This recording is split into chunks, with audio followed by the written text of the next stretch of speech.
வணக்கம். சமையல் சன்னதி. இன்றைக்கி நம்ம சேனலில் பழங்காலத்து தேங்காய் உருண்டை பண்ண போகிறோம். எப்படி பண்ணலான்னு பார்க்கலாம். 2 கப்பு தேங்காய் துருவலுக்கு 1 கப்பு வெல்லம் சேர்த்துட்டு 2 டேபிள் ஸ்பூன் தண்ணி சேர்த்துக்கலாம்.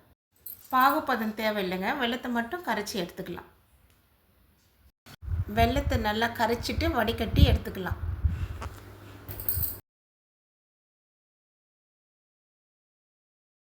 தேங்காய் துருவல் 2 கப்பு, ப்ரௌன் பாட் இல்லாமல் வெள்ளை பகுதி மட்டும் துருவி எடுத்துக்கலாம். 1 டீஸ்பூன் நெய் சேர்த்துட்டுங்க.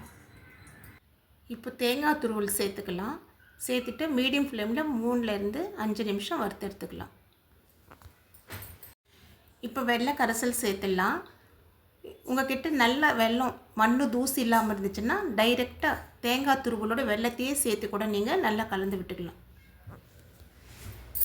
தேங்காவும் வெள்ளை கரைச்சலும் நல்லா மிக்ஸ் ஆகிற மாதிரி நல்லா கலந்து விட்டுக்கலாம். ஸ்வீட் பண்ணும்போது ஒரு பிஞ்ச் அளவு சால்ட்டு சேர்த்துக்கலாங்க, டேஸ்ட் நல்லாயிருக்கும். ஏலக்காய் பொடி ஒரு சிட்டிகை அளவு. வெல்லமும் நல்லா இறுகி வரணுங்க, கெட்டியான பதத்துக்கு வரணும்.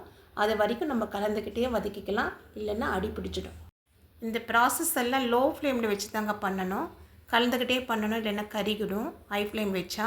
இது ரெடி ஆகிறதுக்கு 15 நிமிஷம் ஆகும். இந்த மாதிரி கெட்டியான பதத்துக்கு வரணுங்க. வந்துடுச்சு. இப்போ கையில் கொஞ்சம் நெய் தடவிட்டு, கை சுடுன்றனால நெய் தடவிட்டு உருண்டை பிடிக்கிற பதத்துக்கு வருதான்னு பார்ப்போம். இப்போ வந்துடுச்சு. இப்போ ஸ்டவ் ஆஃப் பண்ணிடலாம். தட்டுக்கு கொஞ்சம் நெய் தடவிட்டு இது நம்ம தட்டுக்கு மாற்றிக்கலாம். கொஞ்சம் சூடாக இருக்கும் போது நெய் கொஞ்சம் கையில் தடவிட்டு சின்ன சின்ன உருண்டையாக பிடிச்சிக்கலாம்.